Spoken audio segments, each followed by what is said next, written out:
Hi, everyone. Thank you for joining us.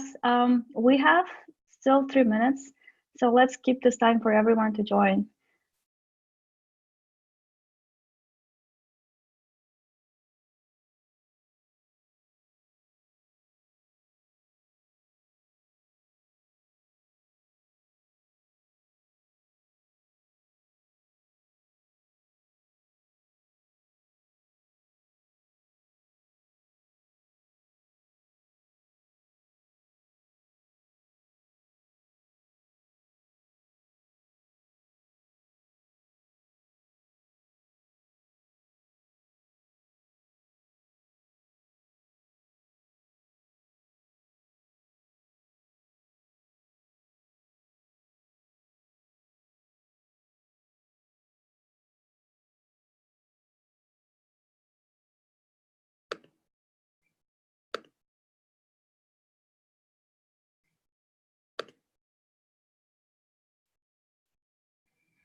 All right, so I think we can start. And while some people are still joining, let me just begin explaining what is ideas, just briefly remind you what we do.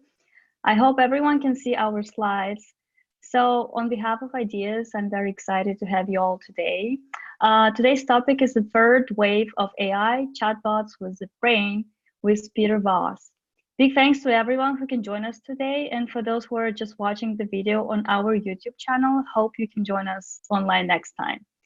So before we jump into the webinar, and while some people are still joining, let me just briefly remind you what we do as nonprofit organization. So Ideas is a international data engineering and science association and is a nonprofit organization based in LA, California. Our mission is to bridge the gap between academia and industry. So we basically are like very excited about data science, machine learning, AI, blockchains, also chatbots, and we are sharing that enthusiasm with others. So we are kind of here to connect those passionate people from data science background, which with each other to the industry, and just simply collaborate with academia.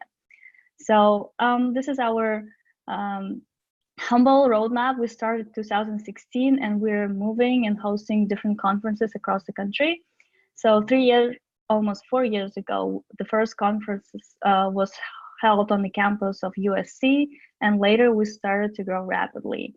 The recent huge one was a SoCal conference. We usually do that on a yearly basis, and we host this in Los Angeles Convention Center. So if you haven't checked it out yet, try to catch up with us next year in October. So apart from conferences, we also do different hackathons. The one we also do bootcamps. The one that is coming is the data science training with Python in February. If you want to check it out, go to our website, joinideas.org. Also, here are like our photos from different conferences. This one, the very first one. This is in New York Blockchain Leadership Connect. This is Chicago Blockchain Leadership Connect.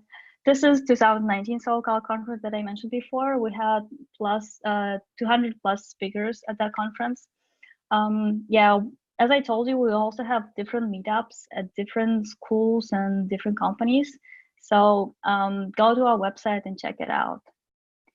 This is our website, the email that you can email us, Facebook. We also have page on Twitter, Instagram, and the QR code is for our YouTube channel where you can find everything, all the webinars that we host and all the bootcamps and videos and stuff like that.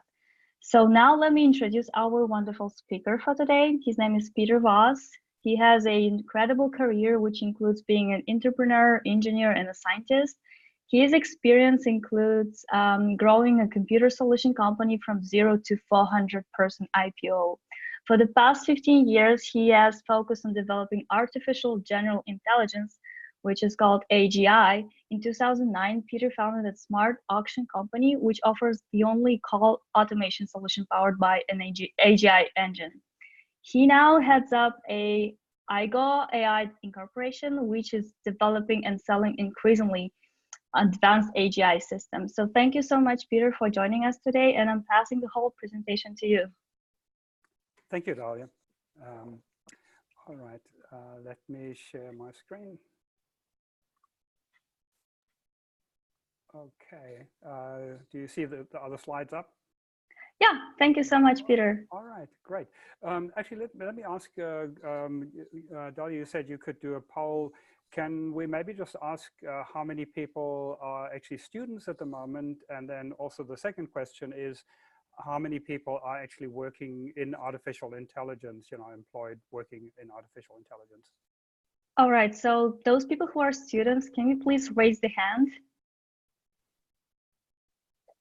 Okay, I see 1, 2, 3, 4. Okay, I think we have 3 students. All right. All right, now those people with a AI industry background, can you please raise the hand? Okay, we've got 2. 3, actually, yeah, we got 3. All right. Okay, well, in that case, I think let me keep it fairly general. I'll talk a little bit about sort of academia and quite a bit about business. But what I really want to focus on is the technology of artificial intelligence. And while my talk is specifically about chatbots, which are very current, everybody uses some kind of chatbot or has experience with it. What I'm talking about really applies more broadly across all aspects of artificial intelligence. And that's really what I've been spending the last 20 years of my life focusing on, is how can we build truly intelligent machines? How can we build machines that can learn and think and reason the way humans do? So let me start my story by sort of going back how I got into the field, and I'll give you a little bit of context. I actually don't have an academic background at all. In fact, due to circumstances, I didn't finish high school. So I'm essentially self-taught, and I was very interested in electronics, so I joined a company where I could learn electronics, and I studied myself. And I became an electronics engineer. I started my own electronics company. And then I fell in love with software and how can we actually program hardware. And that was sort of really exciting. And my electronics company turned into a software company. And I developed several technology platforms over the years and actually started several companies. Some of the technology platforms I developed was a database system, a programming language, and also an ERP software system for medium-sized companies. That company became quite successful. As Dalia was saying, that grew from 0, from the garage, to 400 people quite quickly, and we did an IPO. That was super exciting.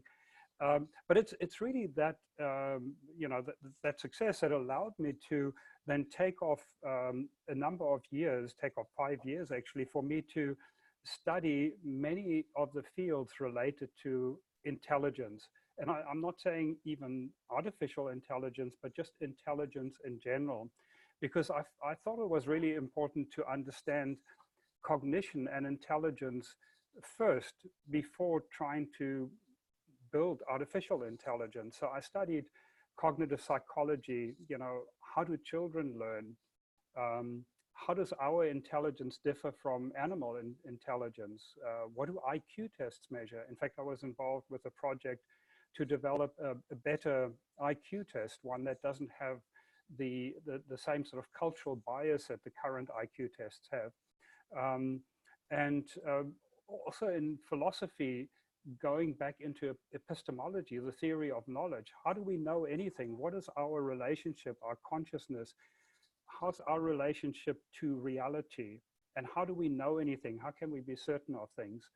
So I felt it was really important for me to understand thinking, reasoning, knowledge, intelligence very deeply. And of course, I now also studied artificial intelligence to see what other people had done over the last 50, 60 years. And that sort of all came together, and I formed a theory of how we could build thinking machines, basically. So in 2001, I actually got together with some other people that had similar ideas, and we wrote a book on the topic, and myself and two other people, we coined the term artificial general intelligence, or AGI. And the reason we did that is because the original intent of AI 60 years ago, when the original term was coined, was to build thinking machines that can think and learn like humans. However, that turned out to be really, really hard. And over the decades, basically, people really abandoned that original goal, and AI turned into the field of narrow AI, solving one particular problem at a time, building a chess-playing computer, or or container optimization, or some medical diagnosis software. But there's a really important point here is by going away from building thinking machines and turning to narrow AI, what's been happening over the last 50 years is that AI has really become the field of taking human intelligence in a particular domain, like, for example, chess playing, and turning that knowledge, figuring out how a computer could solve that particular problem, turning that into code. So you really still have external intelligence, whether that's a data scientist collecting data and labeling it, and figuring out what kind of model they want to build and experimenting around with that. But it's basically the human's intelligence that is turned into code, or is turned into a model, which is very different from actually having a machine that has intelligence built in. So our idea was basically to go back to the original dream. We felt that hardware and software had progressed sufficiently to go back to that original dream, that original challenge of trying to build thinking machines. So in 2001, when we wrote the book, I also then started a R&D company. I hired about 12 people. And for several years, we just did R&D basically to take my ideas of how to potentially build such a thinking machine and build various prototypes. We basically had some like a virtual mouse in a virtual environment, trying to learn the environment, and did things like that. Over the years, we though then wanted to see how can we commercialize this AGI engine, this general learning engine, effectively. And a virtual mouse in a virtual environment, I think it's very hard to make a sort of commercial case for that. So I decided that we should apply our technology to conversation, to natural language conversations. And basically, I then formed a company. This is just the background I've been talking about here. So in 2008, I then formed a company called Smart Action. And what Smart Action does is it automates phone calls. So, you all know when you call into a company and you end up talking to a robot, most people absolutely hate these things, and they just press 0 to get to an operator because they're so awful. So in Smart Action, we actually added a brain to this conversation flow, and we can offer a much better experience. And you can see we have some well-known clients in Smart Action. If you break down the side of the road, AAA, and you're AAA member, then our first generation IGO will basically help you get going again. So this was our first commercialization of this core technology of a cognitive engine that can think and reason and learn. So basically, as you're having a conversation, it remembers what you said. If you tell it something, it will learn that, and you can speak in normal English. However, I found that running the company and dealing with all of the sort of HIPAA compliance, PCI compliance, scaling issues, all the sort of technical and legal and customer issues, I didn't have enough time to really increase the IQ of the system. And this is why I exited the company 6 years ago and started Igo.ai, hired a new team, and we've basically for 6 years, the team was just focusing on increasing the IQ of the system without any customers, so that we can handle much more complex conversations and handle a much broader range of applications. And the demand for that, for intelligent automated conversation, AI conversation, is enormous. As we now started commercializing this second Igo.ai, the second generation of our technology, over the last year and a half, we've been talking to a lot of different industries and potential customers, and just everybody needs conversational AI, intelligent conversational AI. If we're talking about a robot in a hospital or hotel, you want to be able to talk to that robot. You want to be able to say to the robot, go to the dispensary, pick up this order and deliver it to this doctor or patient or nurse or whatever. Or in a hotel, bring me a shower cap, and tomorrow I want, breakfast with eggs easy over, but for that, you really need conversational intelligence. You need a system to be able to understand you, in car experience, in education, in training people to do to go through scenarios or help people with their curriculum. Obviously, help desk in the medical field, many different applications. For example, giving people a personal assistant that can help them manage their diabetes, just for one example. So it can find out, are you vegetarian? Do you love broccoli? And it can help you basically manage your condition. In VR and AR, once you're immersed in virtual reality or have augmented reality experience, you really need to be able to interact with the system in natural language to tell it what you want to do. Gaming, both in terms of a gaming coach, gaming assistant, and to make the characters inside the game more interesting so that you can actually interact with them and teach them something and learn. And then this graphic in the middle there, the ERP, is also another huge area of interest, is enterprise software, such as Salesforce or ERP software, where you want to be able to just talk to the software and tell it what you want. So, for example, in commercial software, you'd want to just be able to say, can you run that report that you did for me that cash flow report you did for me last week? And then the system would hopefully come back and just say, oh, do you mean the one for Nevada or the one for California? Or in a sales situation that you've just finished a sales call, you could just be able to tell the system, remind me next Tuesday to follow up, send the customer brochure X, set this to high priority and let my boss know what's going on. So that kind of natural language conversation, which is really not possible to do with current chatbots. So current chatbots can, handle one-shot applications quite well, as we see in, Alexa and Siri and Google Assistant. They work reasonably well, but when it comes to interactive conversation, they really are not very good at all. And just to kind of concretize that point, here's Alexa, which is regarded as the most capable chatbot out there right now, trying to do some relatively straightforward things. All right, Alexa, add chips and guac, napkins, and 3 bottles of wine to John's birthday list. I added chips, guac, napkins, 3 bottles of wine to your shopping list. Actually, Alexa, remove the napkins from the list. To clear your list or remove an item, visit the Alexa app. Okay, then. Alexa, what do I have on John's birthday list? You have 1 item on your shopping list. Chips, guac, napkins, 3 bottles of wine. You call all that one item?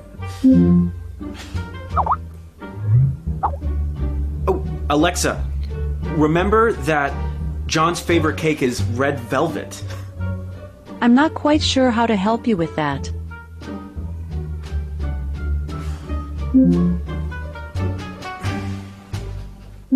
So, that's not very impressive.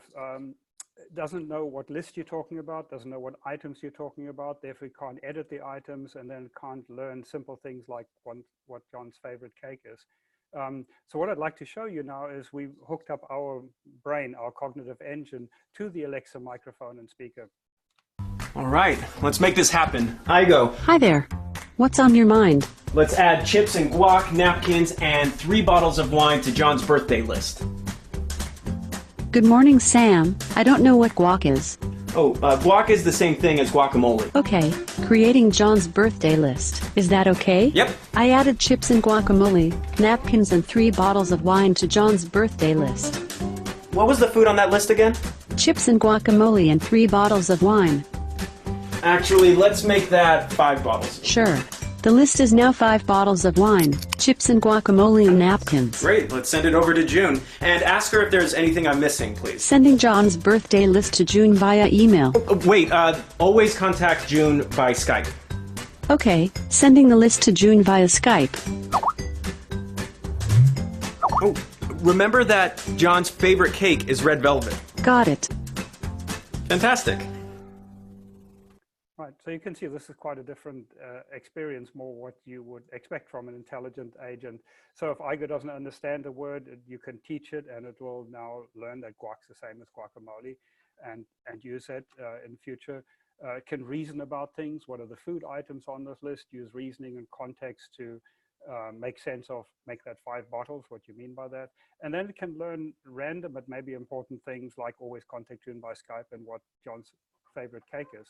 So this is actual functionality that we've had for 2 years or so in our system.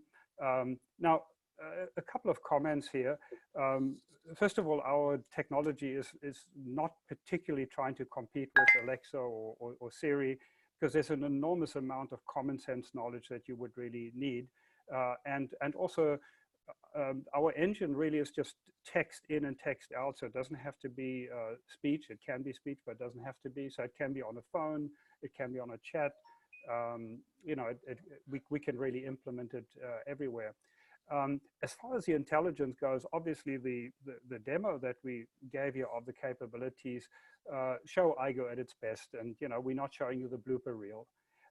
So there are still a lot of things that Igo can't do and wouldn't understand. Roughly, if we had to say Siri and Alexa have an IQ of 10, not that IQ is the right measure here, we're probably at 25, but we're still a long way from human level intelligence, because there's just an enormous amount of common sense knowledge that we learn and pick up, as we grow up in the real world. So that kind of just the perspective that I want to give. However, one of the things in the next section I'll talk about is why we can do what these big corporations don't seem to be able to do. The technology behind it is, with our technology, with the approach that we have, we can increase the IQ from 25 to 30 to 40 and so on. Because we have the right architecture. We just need more people working on it. So why is it that all of the big companies are out there, huge companies like IBM and Google and Microsoft and so on, don't have better chatbots? The technology they're using inherently has these severe limitations. They don't have memory. They don't remember what you said 2 sentences ago.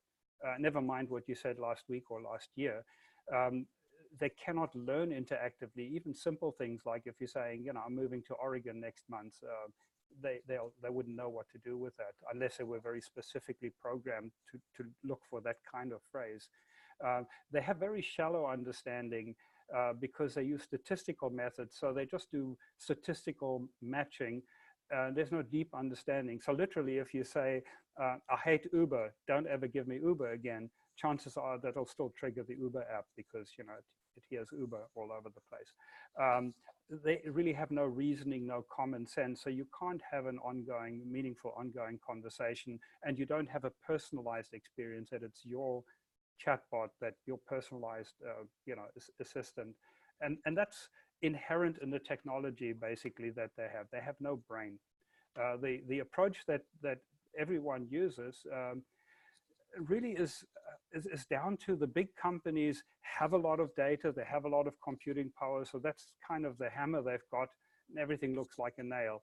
They've been very successful in deep learning and a number of things. So basically, they try to handle chatbots in the same way, where they build this big categorizer. They take tens of thousands or hundreds of thousands of utterances, label them manually, and then build this big categorizer. And then basically you say something umbrella, and it'll probably trigger the weather app.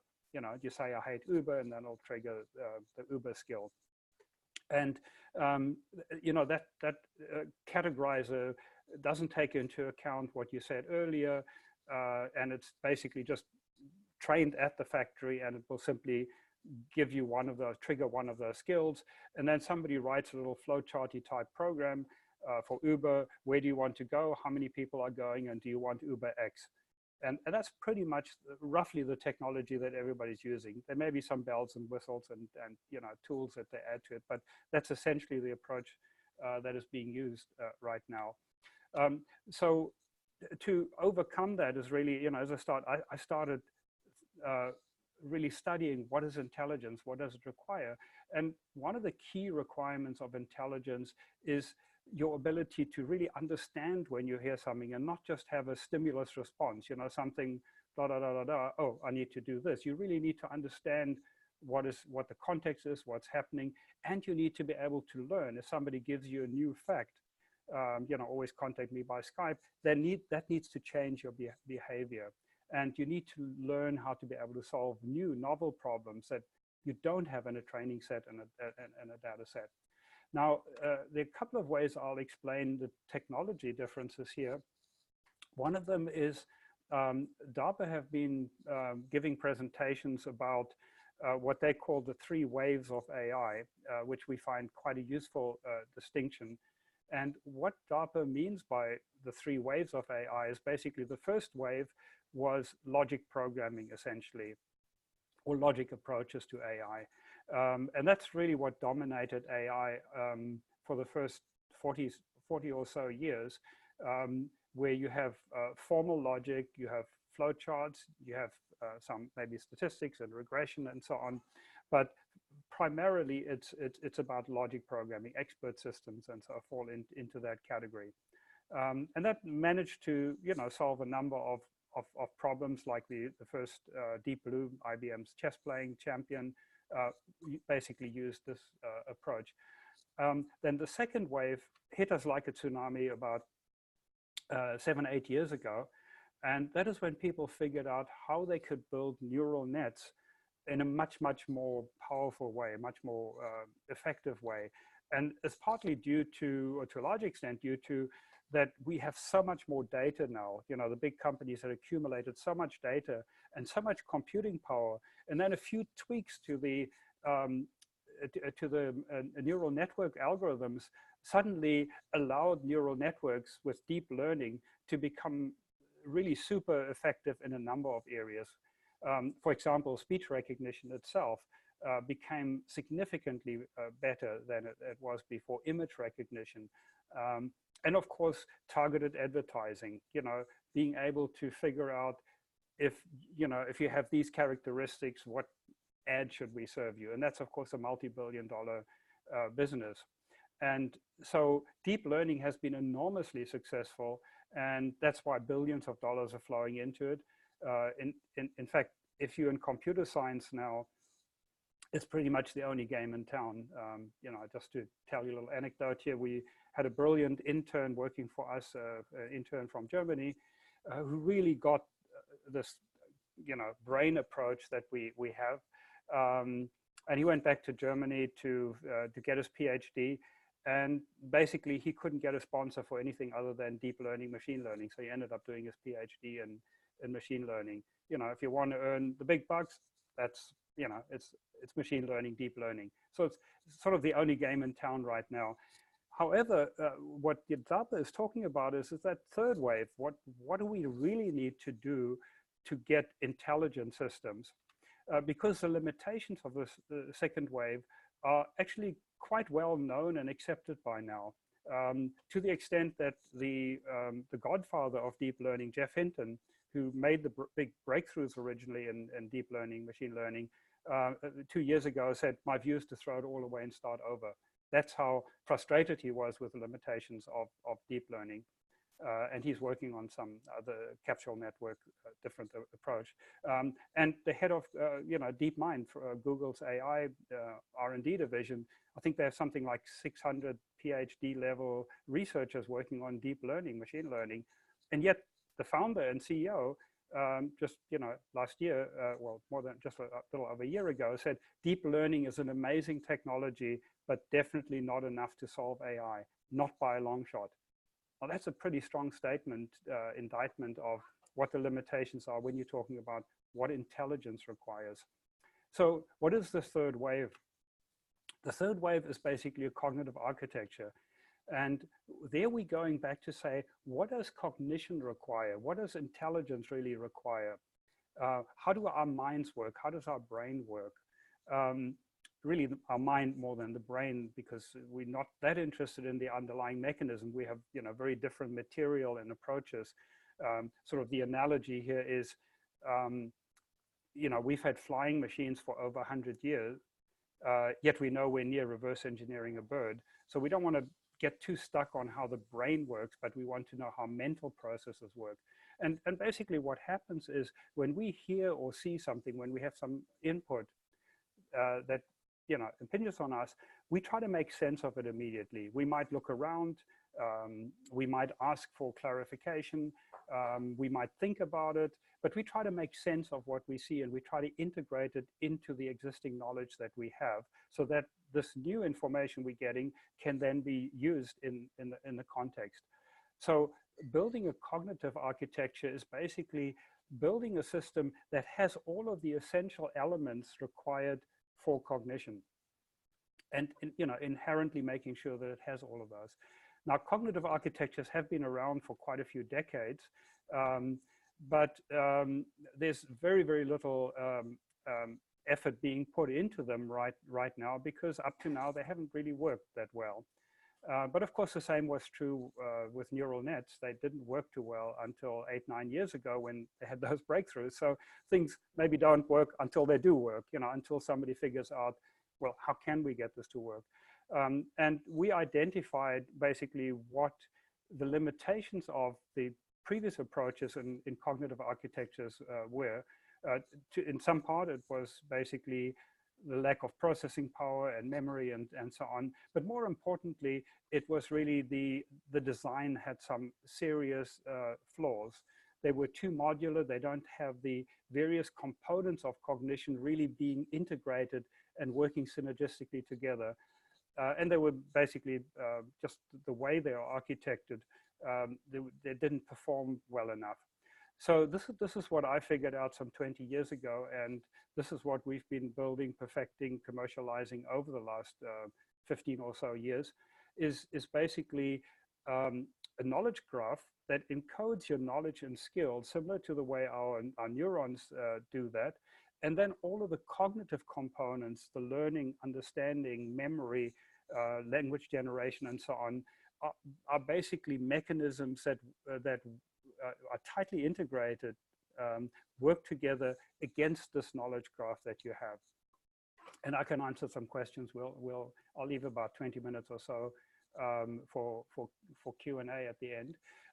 But it's this approach, this cognitive architecture, our knowledge graph, one of the key points is it's 2 orders of magnitude. It's 100 times faster than any commercially available graph database. So there was some particular clever engineering that we did to get it to the right performance level, so it could perform in the real world in real time. And it's this architecture that we have, this cognitive architecture, that allows our system to have much deeper understanding, to be able to learn, have short-term memory, long-term memory, and to be able to learn unsupervised, interactively, even zero-shot learning, which means you learn things just by reasoning about them. The ability to disambiguate things, to reason about them, so and to be able to manage a conversation, turn taking, and kind of knowing what the other person is trying to do. So that's the approach that we have. And I'll spend just a little bit of time. I'll go over this fairly quickly, but one of the really difficult areas is that language is really hard. Anybody who's worked in natural language will sort of recognize some of these terms here that I've thrown out. There are dozens and dozens of different aspects of natural language that you need to deal with in a system that can have a real conversation, you know, like tenses, like plurals, like cause and effect relationships, you know, and so on. Just this is really difficult. And I'll just highlight two little things here. So the word remind can have three different meanings. Remind me to speak with Jane. That's a reminder. Remind me, what did Jane say? It really means tell me what she said. Remind Jane to talk to me. Ask her to talk to me. So you need to be able to use context or the subtleties of language to be able to you know, make those distinctions. But maybe a more telling example is just how fundamental the cognitive requirements are. If I just say, you know, 6 words, my sister's cat Spock is pregnant, a 5-year-old child will have no problem understanding what I'm saying. You know, that I'm speaking, Peter's speaking. I have a sister. My sister has a cat. The cat's name is Spock. You might think it's male from the name, and then you hear it's pregnant, so you know it's female. So, you know, a 5-year-old child will integrate that information, reason about it, and will now have that knowledge. So the next sentence might be, you know, she's really big, the comment, or when are the kittens due, you know. And, you know, a 5-year-old child will have no difficulty with that. But the current chatbot approach is that we don't have a brain that can learn and reason and integrate knowledge as it gets it. Really has no hope at all of being able to cope with something as simple like as that. This will be on YouTube, so they'll, you know, if somebody wanted to look at some of these other examples, you could look at them. I also have quite a number of articles that I've posted on medium.com. There's a link at the end for that.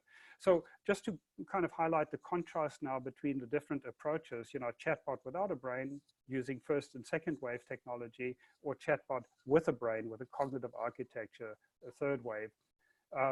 Basically, they're really very different, like day and night, like chalk and cheese, or a bit tongue-in-cheek saying it's, you know, like everybody's building candles, but really what they should be working on is the light bulb.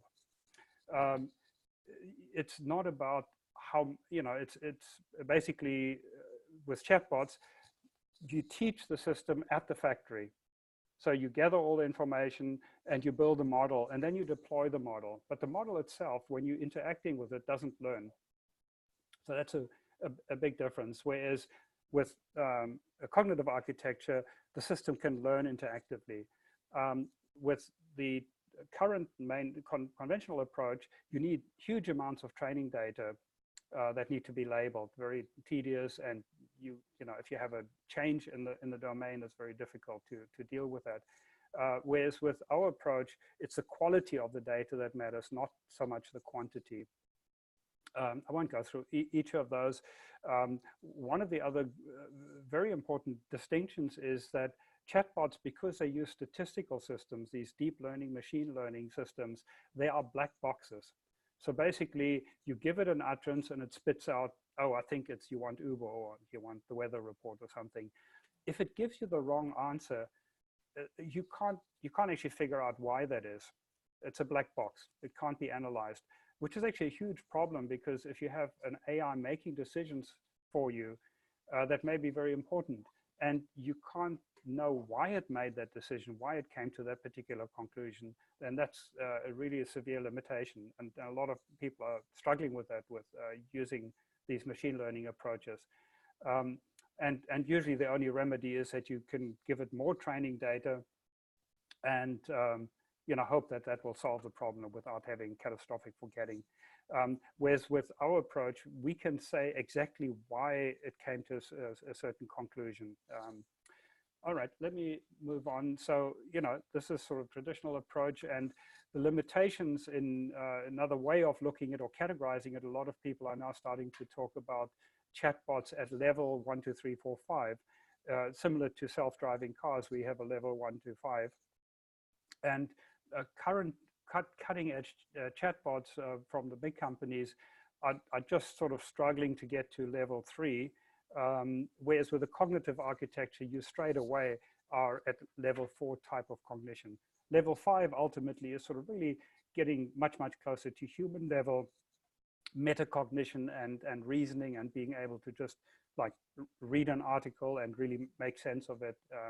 And that's still, you know, some ways away. Now, I'll finish off here by also just explaining why so, you know, it seems like a puzzle. Why aren't there more people working on cognitive architectures and on AGI approaches? Why is everybody working on narrow AI? And there's basically what I call the narrow AI trap. If you're in a commercial field, or even if you're trying to do a PhD and you're trying to improve some current benchmark, it's always quicker to find a solution to a particular problem by using human intelligence and writing some code or building training a particular model to solve that particular problem. So whenever a company or an organization is under time pressure or money pressure to produce a particular result, you tend to just be pushed into doing narrow AI. So you're solving just that one problem at the time. But ultimately, that's not what we need in AI. We need the intelligence in the engine itself, that it can learn all of the different things you need to do. But that's a much, much harder problem. And you really need to have that long-term vision and the understanding of the limitations of narrow AI.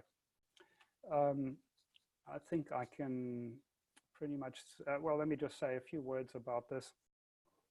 So one of the ways of looking at a chatbot without a brain and a chatbot with a brain is you can look at 4 dimensions.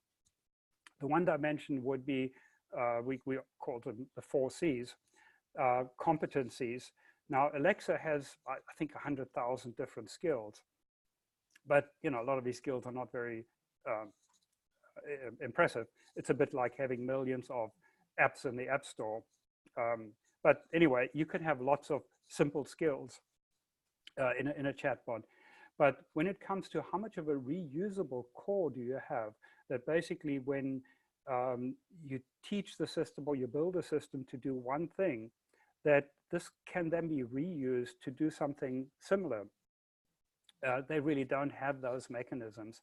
What is the cognitive depth, the sort of the level of IQ that they have? And that one can look at the scale here. You know, do they have an ontology even? Do they have memory? Can they disambiguate? Do they have reasoning? No, they don't have any of those things. So the cognitive depth is another measure that you have. And you can sort of see here, I mapped out from what we did at Smart Action in my first commercial AI company. And then what we've been doing in IGO is to basically move those parameters a lot further. And the 4th dimension here is the level of personalization. Basically, how well can the system learn your particular circumstances, your goals, and your history, and be able to utilize that.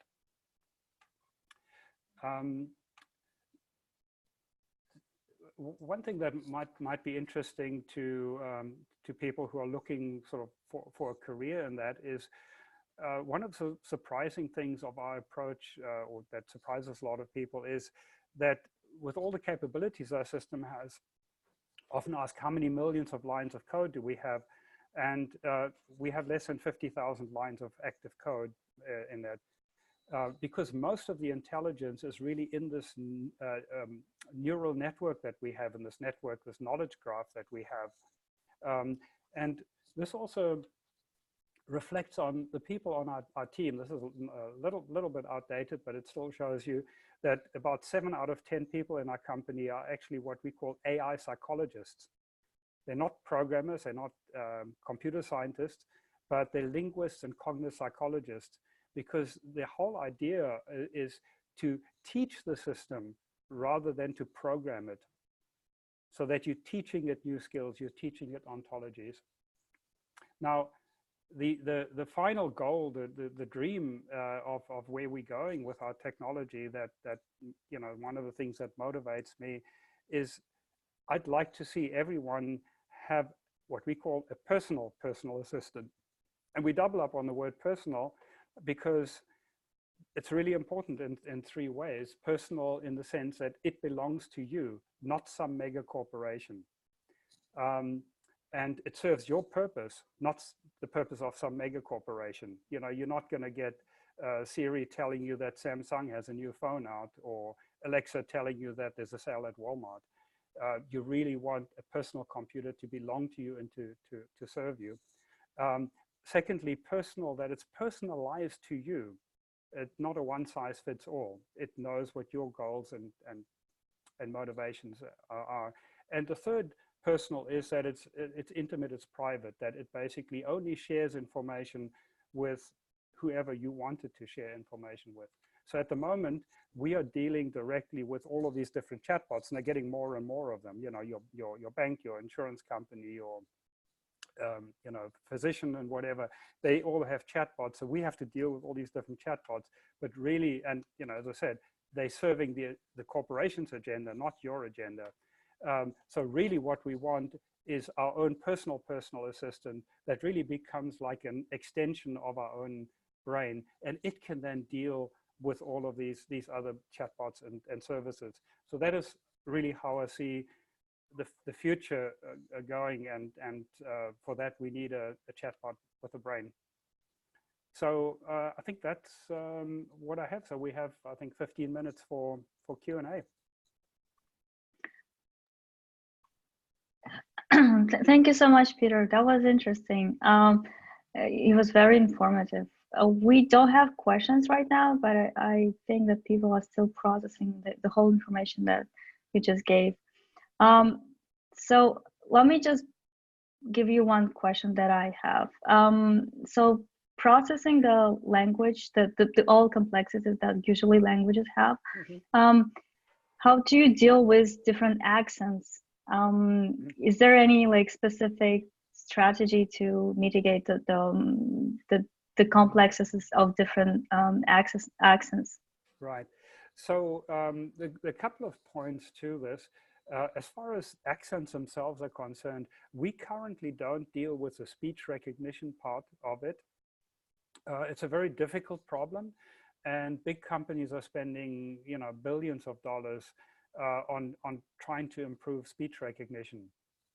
So there's rapid progress is being made, but it's still very, very difficult for a system to be tuned or to be attuned to different accents. So it's something we'd love to work on. We don't have the resources ourselves to be able to do that.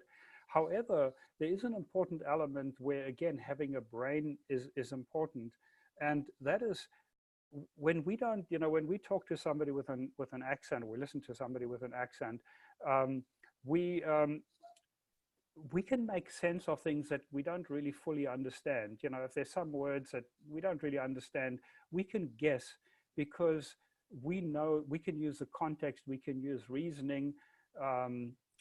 We also have a theory of mind, what the other person is trying to achieve or tell us. We have a theory of mind, what they probably know and what they don't know. So all of this intelligence that we bring to the party help us overcome limitations of what we actually hear.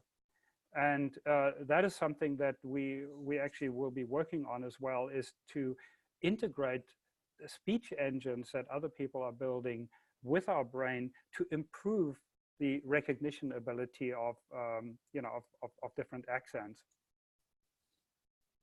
Okay. Thank you so much. Yeah. We do have a couple of questions. So first question is from Nono. Since the engine is only 50K code, can AI IGO run locally for low latency? So meaning it doesn't need internet at a time. Yeah, that is correct. Well, of course, it depends how much processing power you have. So In principle, IGO could run on a smartphone. We don't currently have a version that runs on a smartphone because smartphones have a lot of other stuff on them. But yes, we don't need a lot of processing power. We do need a fair amount of memory because even though the code is only 50K, the actual knowledge graph that we have, might be a gigabyte or two. So typically we need about a gigabyte or two of memory. So it can't run on an edge device, certainly not today's edge devices, but it can run, Raspberry Pi. It could run on a machine like that. So yes, we can definitely run locally, and some of the applications we have do exactly that. All right, thank you so much. Just to follow up to the question, then the data can be private? Absolutely, yes, absolutely. In fact, there's one image I skipped over that's kind of interesting. So the model that we have when we deploy this, and currently we have customers using this for as a Salesforce assistant, salespeople who are using it. We also have a very large retail company that sell gifts of different kinds. They have more than 10 million customers. So we have the red core represents what IGO knows, the common knowledge that IGO has, the ability to the knowing about people and places and relationships and how to hold a conversation, how to disambiguate and so on. So that's the red core. And then the blue core, or the blue ring around that, is what we teach IGO for every particular application. So in the case of a Salesforce application, it'll be the terms unique to that sales process. So we build on the ontology, we add to the ontology, and teach IGO the additional things it needs to know. For the gifting concierge service, they're obviously the products that they sell and how to handle them, how to answer customer queries and so on. And the green ring around is each individual user's information. So as each individual user interacts with the system, they basically build up that green layer with their own knowledge and preferences. And the beauty of it is that can be completely private and unique to everyone. So privacy is kind of guaranteed with our system. If we delete an IGO, we delete that green section for one person, or we restrict it. That's it. None of the other applications will have access to that. Okay, all right. Thank you so much, Peter. And to follow up, the same question is, you can create domains fast and easy, right? So it's easily. Yes. Well, it's relative. We typically talk in terms of weeks rather than months or years. So typically, the implementation would be 4 to 6 weeks. Because we need to understand what the ontology is. So for diabetes management, for example, what are all the terms used specifically for these kinds of patients? How specialized is the terminology? And then for diabetes management, you may have a food database with what where the foods are categorized as to what suits the particular individual to help them manage their diabetes.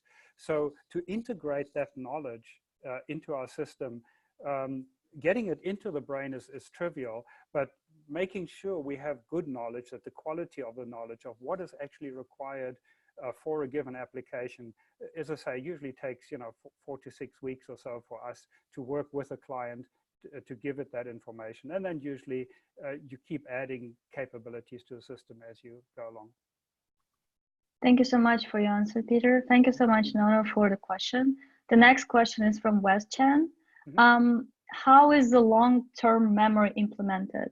So he assumes it's not like a database or computer physical memory. Is it correct? Right. So as I mentioned earlier, so one of the important things is that the knowledge graph that we have, we ended up designing a system that is very high performance. As I said, it's 2 orders of magnitude faster than any graph database. And that is where both the short-term memory and the long-term memory and the skills are encoded in that. This is one of the reasons why our system has a relatively large memory footprint, because we have all of that knowledge, at least the actively needed knowledge, is in memory in a super efficient graph, encoded in a graph. So it's certainly not like a conventional database, because they have a lot of latency. You know, during parsing, for example, when we try to make sense of a sentence, we might need to query our knowledge graph hundreds of times, or maybe even thousands of times. And you want sub-second response time. So for example, if I say, Bob's not coming along, you know, we would look at, okay, did we recently talk about any Bob? Is there a Bob in, you know, short-term memory? If not, is there a Bob in long-term memory? But then we also want to know the context. Are we currently talking about business, or are we talking about some personal, you know, private things? And then Bob's not coming along, so there is, you know, some event. So what events do we have coming on? It may turn out to be Bob's a family dog and he's not coming along to the picnic, you know. So you really need short-term memory, long-term memory, reasoning, context, and all of those capabilities available and highly integrated. And that's basically how we do it with this very high-performance knowledge graph. Thank you so much for the answer, Peter. Thank you so much, Bastian, for the question. The next question is, what is ontology? What is your ontology platform and knowledge graph? Yeah, so I think I just kind of mentioned it, but I'll elaborate a little bit on it. So we are not using any commercially available knowledge graph, because they're all way too slow for this purpose. So we custom design, in fact, all of the components of our cognitive architecture, the parsing, memory, reasoning, language generation, are all developed by us over the years to basically to be able to work in a highly integrated manner in a very efficient way. And this is one of the shortcomings of the sort of traditional approaches of cognitive architectures, why they haven't worked that well in the past, is people have used you know, a good engineering approach. What, you know, I as an engineer would also kind of do by default is you build a very modular system. So you say, okay, we need a parser. What's the best parser out there? A Stanford parser. So we'll use a Stanford parser. We need some kind of a long-term memory. Okay, we'll use some kind of a graph database, whatever the best graph database is that's out there. We need a reasoning engine. What reasoning engine can we use? And they basically have these components that aren't integrated. They don't talk to each other and have quite a bit of latency between them. And this is one of the reasons why cognitive architectures haven't worked very well. So I realized that, and this is why you know, we've built all of our own components on basically on top of this very high performance knowledge graph. Thank you so much, Brian. I hope your question is answered. All right, the next question is from Sebastian Satsi. Hi, Peter. Great talk. Thank you so much. Can you please explain how knowledge is represented in the knowledge graphs, and how the bot creates answers, understanding, interpreting that knowledge? Thank you so much.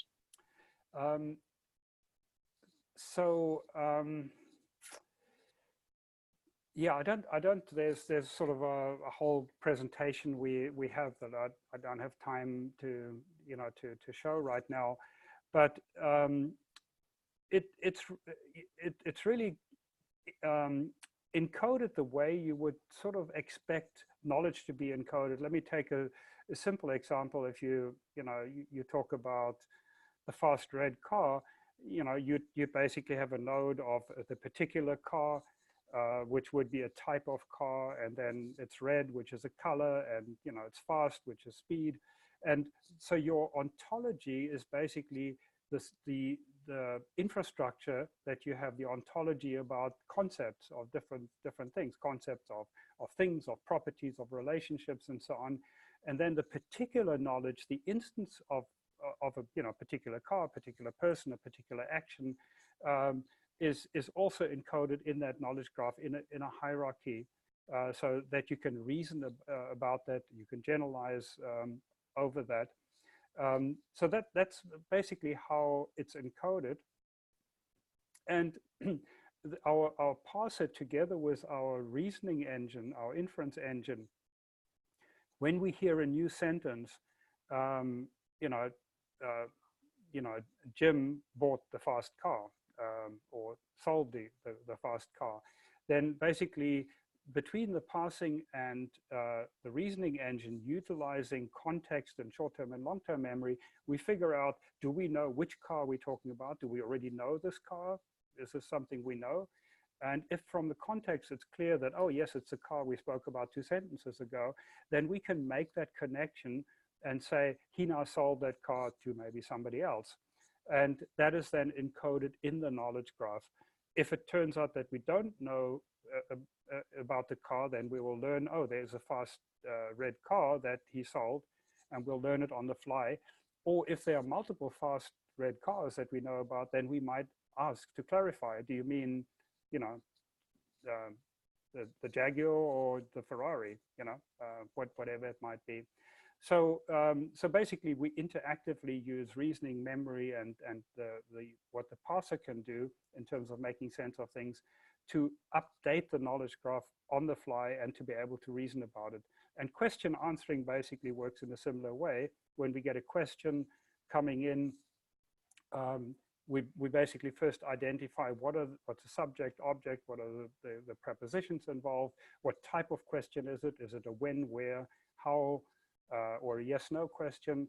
And then we basically trigger the right inference, the appropriate inference for it, make sense of it, and then we have our our language generation capabilities that will then present the answer. Okay, yeah, all right. Thank you so much, Peter. Sebastian, I hope your question is answered. The next question is from Jagdish. The question is, can the architecture support multiple languages, especially since different languages can have different grammatical structure? Right. So I always love this question because the way I'd like to answer it is, so at the moment, our system, we've concentrated on English. We only handle English up to now. So the way I'd love to answer the question, I'd say the next language that Igo learns, Igo should learn by himself, by, you know, hitting the books. Unfortunately, Igo isn't smart enough yet to be able to do that. So right now, there are a lot of grammar rules that we basically teach the system, that we set up, and a lot of these grammar rules are specific to English. So for us to implement another language right now, we really need, you know, we would need to hire a few people that are linguists and experts in that language and in English, to be able to basically go through our current language rules that we have in English and say which of them are appropriate for whichever language we're doing, and what new grammar rules do we need to teach Igo. So at the moment, that's quite a big project. You know, at the beginning, I showed a slide where we've put 150 you know, man years into the project so far. So it would probably take a few people a year for us to implement a second language. Once we have a second language, the third and fourth language will be a little quicker. But no, at the moment we don't have the capabilities to easily, you know, it's not a trivial thing for us to teach Igo the grammar rules of another language. Thank you so much, Peter. Thank you, Jagdish, for the question. The next question is from Nono again. Will there be a platform to share the knowledge graph so that the knowledge can be scaled easily? Absolutely. In fact, a year ago, we did seriously consider creating a platform and creating a community similar to Wikipedia, where you basically could have, you know, tens of thousands or hundreds of thousands of people who have domain knowledge teach Igo. And then basically, in our case, not unlike Wikipedia, they would have been, you know, paid for skills that they teach Igo and somebody else uses. It just turned out that financially, we couldn't quite put the numbers together to make this viable. So our current plan is to make our platform available to enterprise customers first. And we're in the process of doing that. So over the next year, we'll be making the tools available to our customers and to implementers, other companies like the Accentures of this world or other resellers, so that they can then teach IGO this blue layer, the domain-specific knowledge, or even add to the red core, and to accelerate this whole teaching process. So our plan of action is basically to first make this available to enterprise clients and partners, but eventually we'd like to make this available to the general community. Thank you again, Peter. Thank you, Nono, for the question. The next question is very specific. And for this question specifically, I would like Chris Maxwell to go live, if you don't mind. Okay, Chris, I hope you're ready. I'm going to give you the right to talk.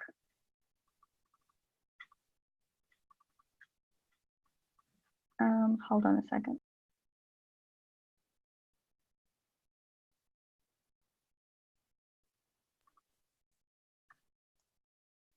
Okay, something doesn't work. Chris, can you hear me?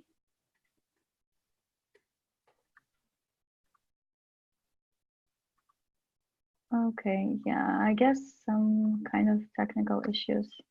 All right. Okay, all right. The question was, can your system be tuned or learn to understand code speak? So specifically, it would be amazing if Chris, could teach a learner how to learn the speak programming.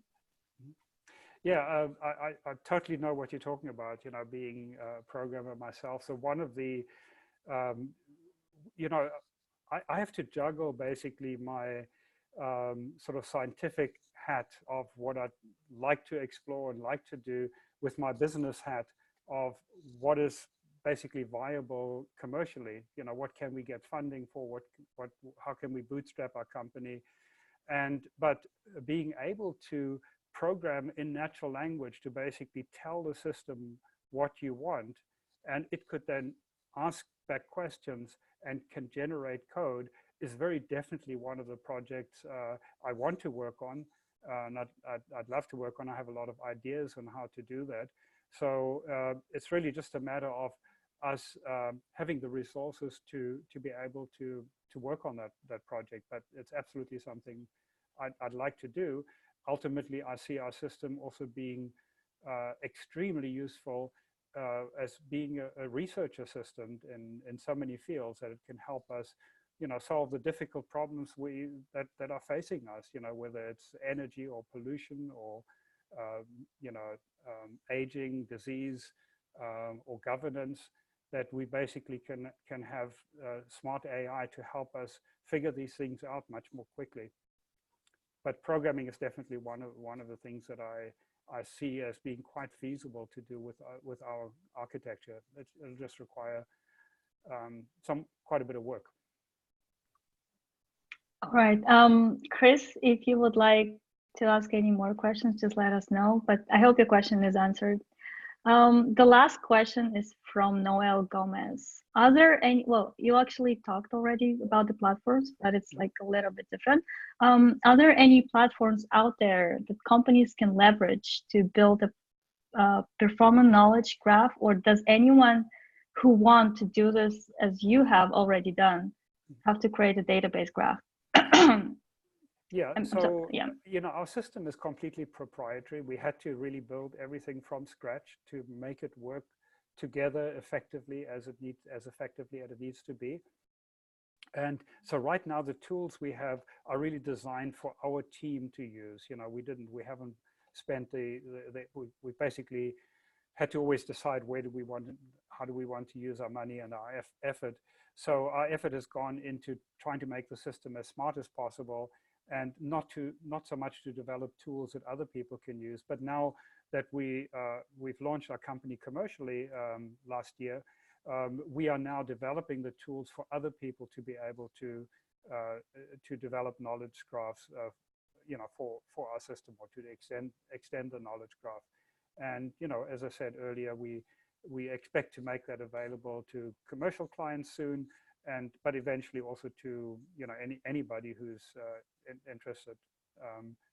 We are working with a number of partners, also OEM partners, who are looking to integrate our engine, our intelligence engine, into their product. Like putting it into a robot or putting it into their their ERP package, or into their car, or into their game, whatever it might be. And there we're also sharing the tools that we have to be able to build knowledge graph. But we spent 150 man years to get to where we are. Very, very intense work. So it's non-trivial. Thank you so much, Peter. And to follow up, how long exactly did it take to you guys to build the knowledge graph backend? Well, it's been happening, piecemeal over the years, cumulatively. So we've been, we launched, our first commercial launch was in 2008. So, about 11 years ago. And we probably started putting together our knowledge graph maybe 2 years before that. So it's, it's been 13 years, but not, not total full-time effort, and certainly not all of our staff. But there's getting the common sense knowledge that we as humans acquire just growing up and living in the real world is an enormous amount of information that we gather, that we just automatically pick up and know. To replicate that in our system will take a lot of effort. And we are basically right now scaling up our company significantly, so that we can accelerate this process of teaching IGO more and more about the world, giving it more and more knowledge. Thank you so much, Peter, and thank you so much, Noel Gomez, for your question. I hope the question is answered. I'm afraid this is the end of the today's webinar. This was the last question, and I believe we had a very interesting conversation. And thank you so much, Peter, for sharing your experience, your adventure through AI. Yeah. So you guys can check out the video later on our YouTube channel. Probably it's going to be posted on Monday or Tuesday. So you will see the video, the slides out there. And again, thank you so much, everyone who had a chance to join us today. And thank you so much, Peter. We really appreciate the business that you do and your collaboration with ideas. Thank you so much. Great. Well, thank you for having me, and it was a pleasure to. And thanks everyone who joined the meeting. And as I say, you can follow our links and learn more about it. All right. Thank you. All right. Thank you so much. Bye, Peter.